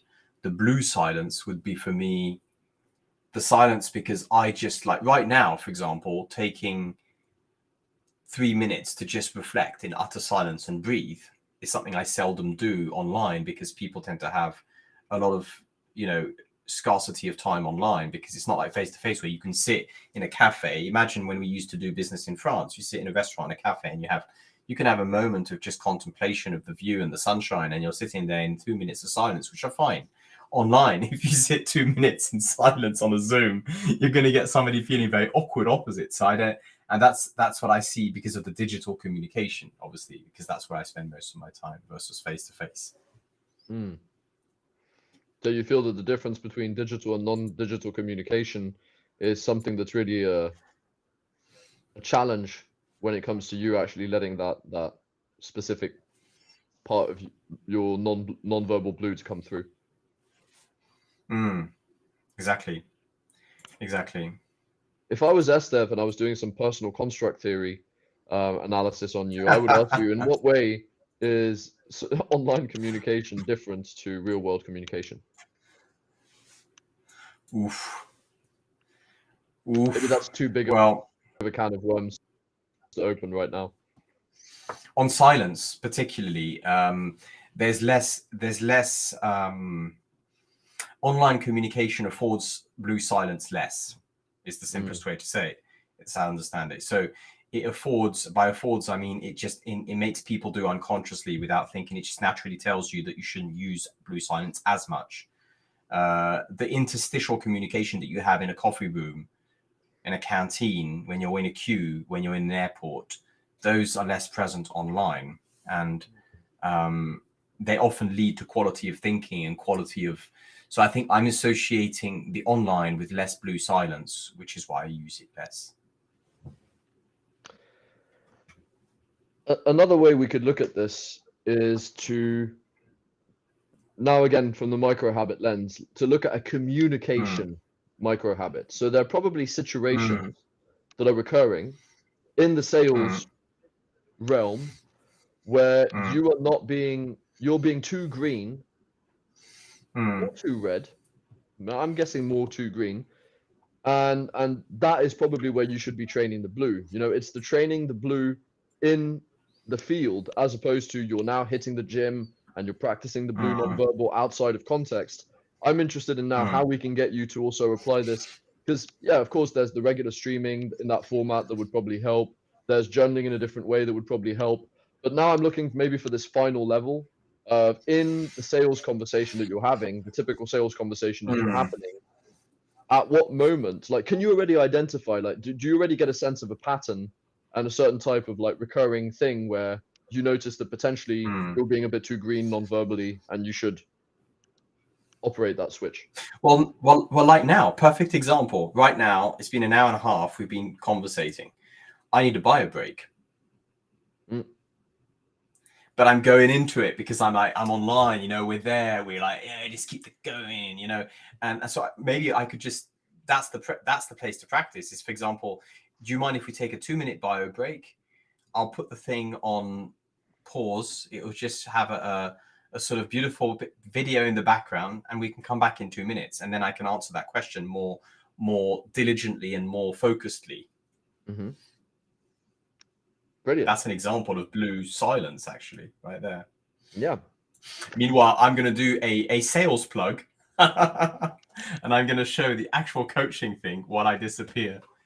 And I'm going to put myself on mute for a second. Then I'm also going to use this time to take a bio break, and we can meet back in 2 minutes.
All right. And my inner child wanted something to eat, so it got a green. But have you seen what happens when I have a green smoothie with the green screen? Look at that. If you drink it, do you disappear? There we go. So, where were we? Sorry, just 1 second. I just have a constraint from the real world. With A cat constraint. no, actually a patient emergency that I just have to tend to. Oh, okay, all good. Just making sure that I hadn't accidentally forgotten an appointment, but it's my patient who got the time wrong, not me. So yes, the real life of a therapist is a lot more secretary work than you would imagine. And that's actually, if I can just insert 1 minute of blue rant in there, that is actually the most tiring aspect of my job, is having to deal with the constant stream of messages to get back to and stuff. It's not necessarily what you would think. I can hear horror stories all day. It doesn't get to me nearly as much as I need to get back to those messages. Yeah. End of my rant. There we go. But that's actually where I go with you on the sales topic, because for me, the most rewarding is having a face-to-face sales conversation, coffee talk or whatever. But the most tedious is the asynchronous messaging in all the channels. LinkedIn Sales Navigator, WhatsApp, Telegram, Slack, email. It just goes on. And then not knowing if the conversation is happened in one channel or another, and where do I need to, rather than focusing on people, I'm focusing on channels. And I think that's actually one of the things that really breaks the flow in sales conversations, is building a relationship across those different channels. Blue silence would, for example, mean that I would be able to just not use certain channels, be silent because of my blue need on certain channels, which is kind of what I do on. I kind of hardly ever answer on Instagram. I hardly ever answer on YouTube unless they're comments that I just reply to. But it's LinkedIn is where I talk, and then WhatsApp and Telegram. But then there's some channels where I'm really slow to respond because of that blue silence need. Yeah, and I think part of this as well, to stray a little way away from the specific way you formulated things in the periodic table, I think it's just about doing the opposite to adapting. It's literally forcing other people to adapt to you. It implies that fundamental confidence that I know what I do is good.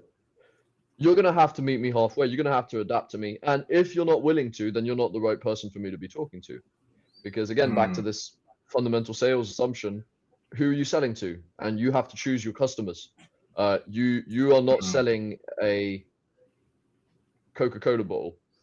You are selling a highly engineered niche communication training / coaching service. Like it's even hard to put it in one word exactly what Green Elephant does. So that points to being highly selective of the people. And maybe there is a bias towards, because you feel constrained by it, to feeling like, oh, I have to go on social media, I have to do this, and I have to do LinkedIn, I have to do that. But if we're being true to our conversation today, I would say, no, you pick the channel that you enjoy the most, and you pick the way that you want to be doing things. You just need to be having interesting conversations with people and trust the process that eventually some of that will translate into sales, because that has been what has worked in the past.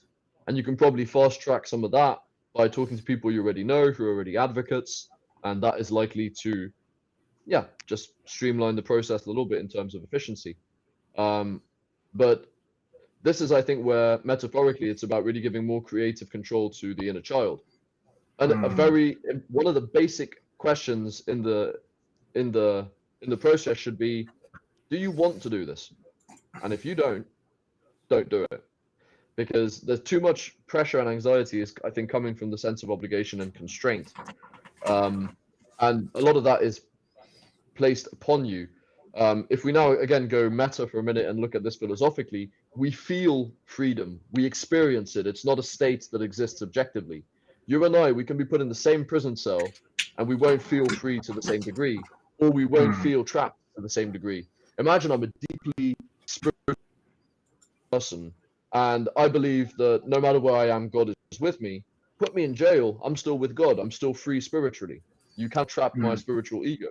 So I mm, might not experience freedom in the same way as you, even though we're literally in the same prison cell. mm, mm, Chances are this translates to how free you feel when it comes to solving the sales question. You probably feel less free than you actually are.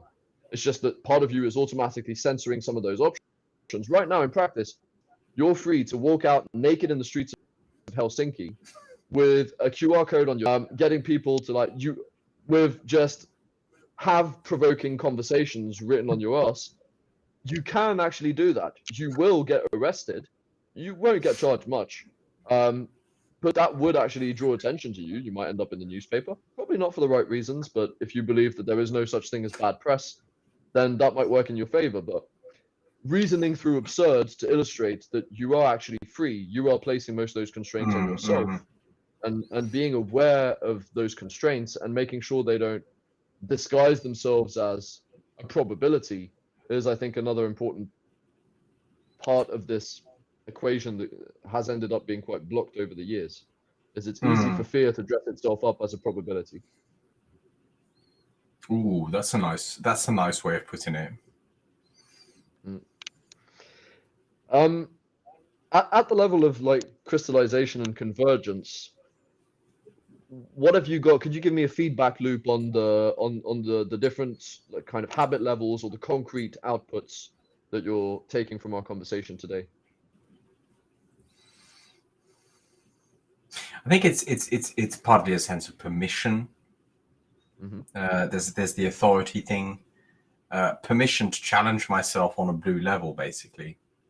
In a way, being more blue than green, or giving myself that permission to be more blue, even though I'd be doing it for a uniting purpose, and perhaps because I'm doing it for a uniting purpose, using that authority of doing something that is solving a collective problem, while doing it in a blue way, blue rhythm, blue nonverbal, blue behavior, blue music, doing it in a quirky way, doing it in which is kind of actually what I'm doing right now. This is the conversations I'm having offline right now, is preparing to have meaningful conversations with people on topics that are deeply engaging and interesting and useful.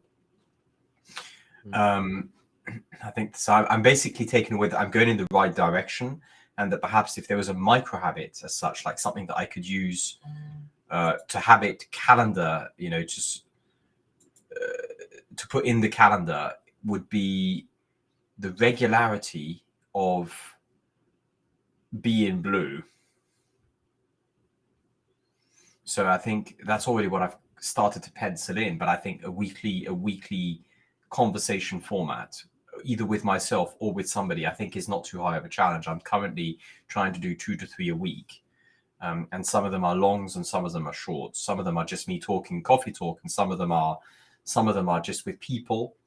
And some of them are me just going through a question that I've had from somebody in our community that's asking a pretty pertinent question, like the organizational chemistry that I was just answering, and then it just started a conversation online. So that's also blue, actually. So just, I think the question that I'm taking away is, do you want to do this? And paying attention to the response I get inside, and not just disregarding that as do it anyway, you need to, but actually pay attention to what I'm hearing when I ask myself that question. That's one of the big takeaways. And that feels empowering because it reframes the inner freedom that you talked about with the prison metaphor. I'm going, yeah, okay, actually, it is a mental state that if I'm free to have really interesting conversations, and that generates authentic conversations that build trust and therefore build relation, and therefore help in the bigger picture our work and being out there and building awareness, which does eventually build sales, then it's a win-win-win. And it's helping people, it's helping us, it's helping me as an individual be blue. So I think I'm taking away just reassurance, validation, permission, self-authority, and self-empathy in that sense, the self-focus, which, because of the skew and the bias I have of teaching how to be green and empathic, I tend to sort of disregard.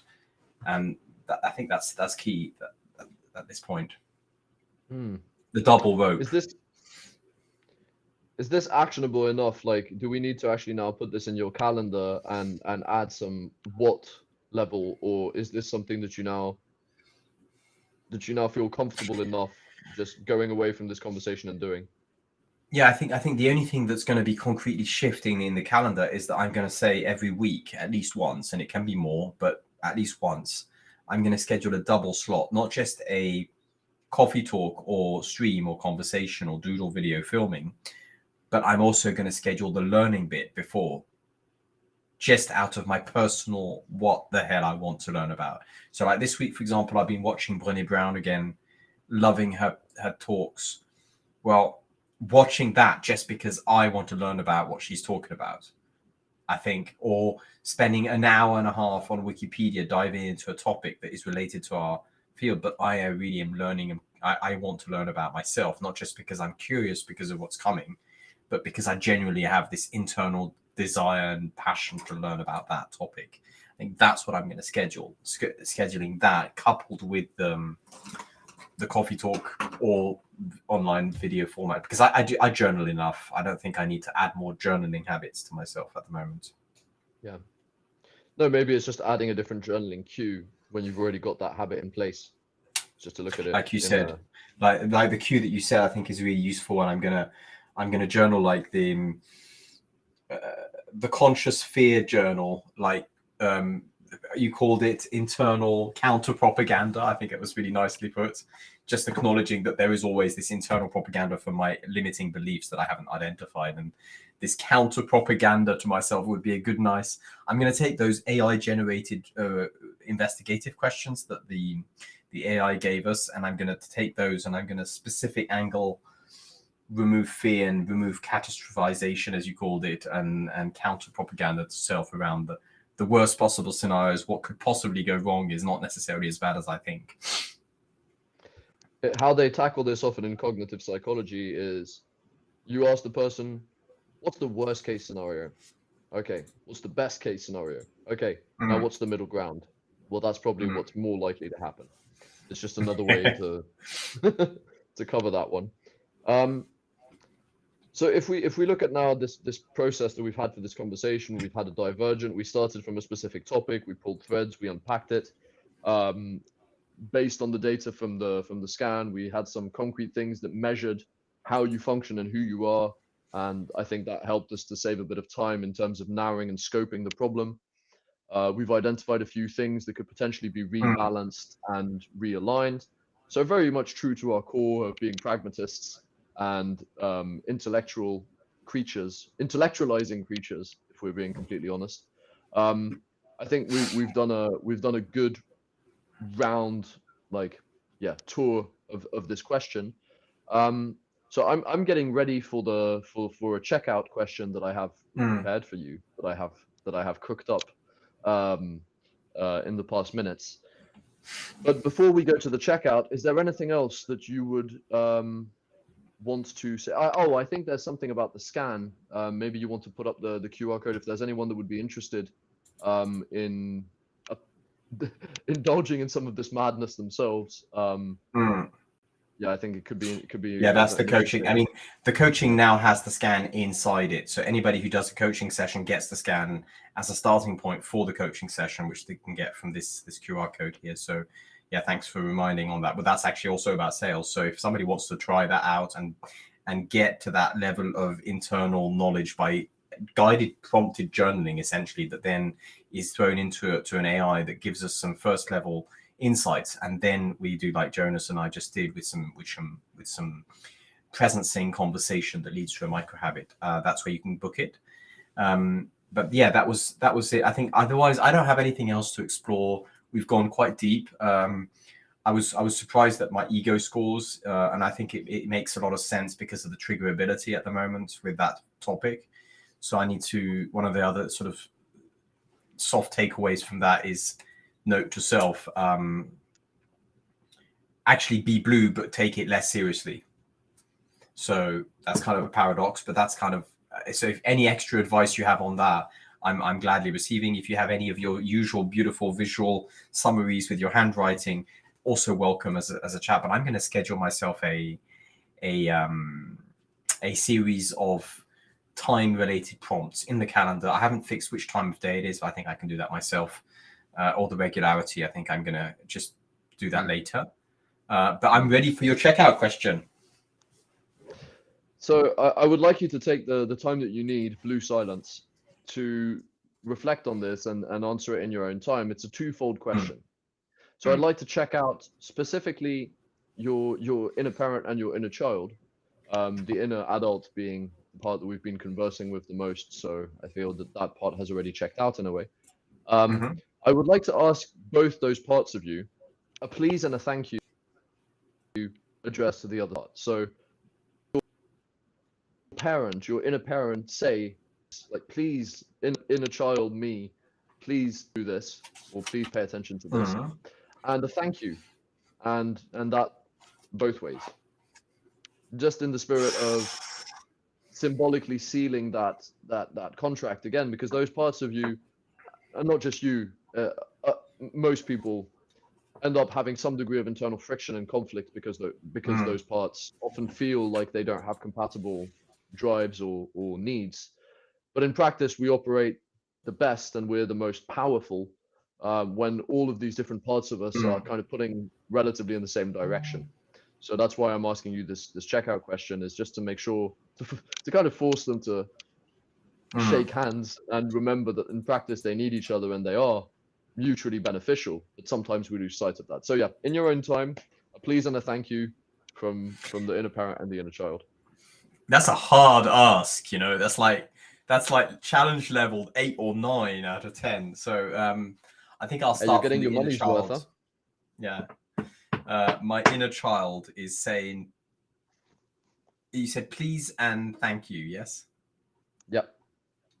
So my inner child to my inner parent, coming this way, is saying, please let me have my blue moments of fun and like be a bit quirky and play music and do things a bit differently than is usually what I construe as expected. Please allow me to do that and celebrate it. That's the inner child's please. And you said thank you. Mm-hmm. So gratitude. My inner child grateful to the inner parent that the inner parent has allowed him to, or them, if I'm gender neutral today, to be actually already allowed to go this far in experimentation. You know, it's not all inner parents who allow that amount of experimentation. So thank you for that. And as a parent, thank you. I'll start with a thank you. The inner parent is thanking the inner child for still being alive, despite having been occasionally closed into the closet and not allowed to talk. So it's thankful that it's still around. And it's saying, please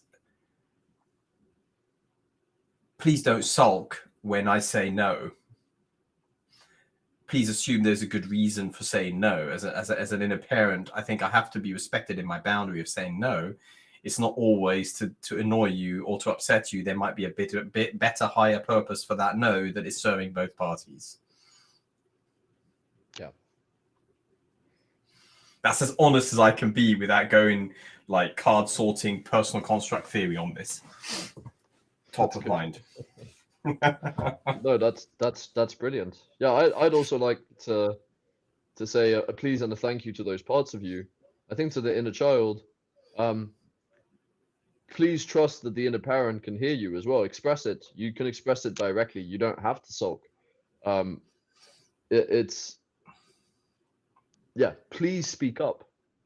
And thank you for bringing the enthusiasm and the fuel to the machine, because otherwise we would be soulless robots without that enthusiasm, that intrinsic motivation that makes us us, and that essentially gives a bit of color to the world.